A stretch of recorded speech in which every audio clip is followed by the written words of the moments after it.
really are blessed to live in coastal South Carolina and the Charleston area.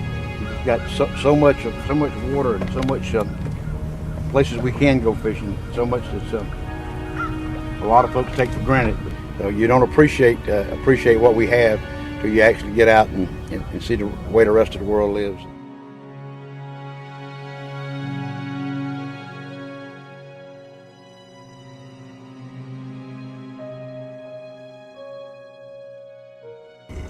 As a young man, it was important to catch fish, numbers of fish, sizes of fish, and now I get just as excited watching a newcomer catch a fish, and I think probably even more so, particularly whenever they'll take some tips or contacts and information I've given them, and they'll use it, and I get reports, I get calls every week. Ralph, thank you so much. I tried what you said, and my daughter caught her first keeper trout. As a young man, I really got into tournament fishing early on, started out fishing some of the bass tournaments, the largemouth tournaments, and very successful at it. And everybody said that I was the luckiest fisherman they knew. And luck has a lot to do with it, I guess, but I've always found that whatever I'm doing, whether it's my career or whether it's fishing, the harder you work, the luckier you get. After many years of doing that sort of tournament fishing, I got into saltwater fishing. I actually found a saltwater fish over in the Cooper River while fishing in a bass tournament. Caught a redfish, and I said, you know, this fish is a lot stronger than anything I've caught. So I started working on inshore saltwater fishing.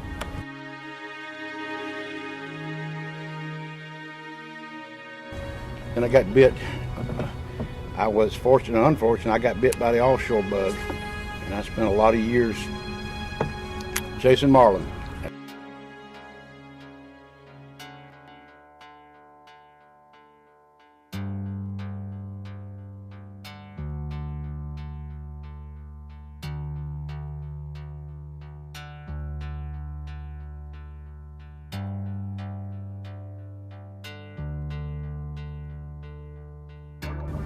I've been very blessed in my life to be able to fish. I fished a lot of different spots, Alaska, Mexico, Costa Rica, all up and down the East Coast, Florida, the Keys, the Bahamas, and I always tried to learn as much as I could, eat the local food, meet the local people, and you'll meet 95% of the best people in the world when you're around fishing.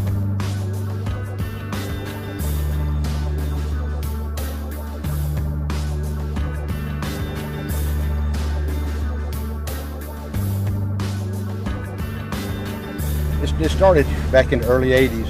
Got a phone call one day from a good friend of mine, Don Hammond, DNR.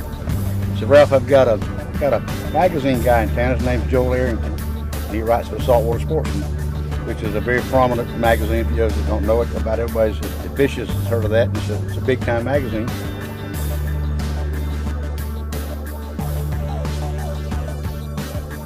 I'll let them reproduce and have plenty of fish for our children and grandchildren.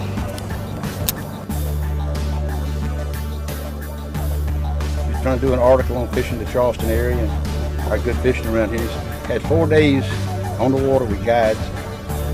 The way Joel described it later was he fished over live oyster beds with live bait and hadn't been successful in getting a good shot of a fish. So he has to be found with good. So I'd mind taking him fishing to try to get a quality trout. He wanted to get a good trout picture and a quality trout. So I said, sure, Don. To say the least, it was not the ideal conditions, but we went.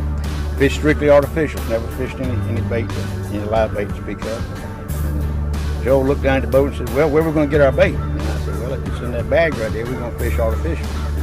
And we went to a couple of spots and pulled up on a spot that I named the Trout Hole. It's over in the Cooper River. And after a few minutes of fishing, I guess we've probably been there 10 minutes or so, I hooked the fish on ultralight tackle. I think it was a 6-pound test. The water was clear. Ended up being a 4-pound speck. Beautiful fish. And Joel was beside himself. He said to me, he said, I've been drowning bait over live oyster beds for 4 days, and we got a piece of plastic here, and we catch a quality fish in 10 minutes. And that kind of got the ball rolling for me over the years. Picture turned out great. Did an article on that. I said, well, any chance we might catch a flounder or a redfish? Well, I know some spots where we might catch one, so we go over there. And I got real lucky that afternoon. He caught a 5-pound flounder. Next year or so goes by, Joel stayed in touch with me, and he came down and wanted to do an article on offshore fishing.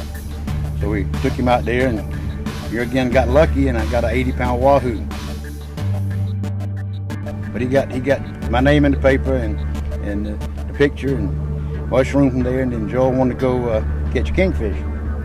We went down off of Kiowa, and in about 2 hours in what I call a saucer down there off Kiowa Island, we had 20 king mackerel. Literally caught 20 king mackerel. It was like, he put in the article, said it was kind of like killing snakes, and that's how fast the fishing was.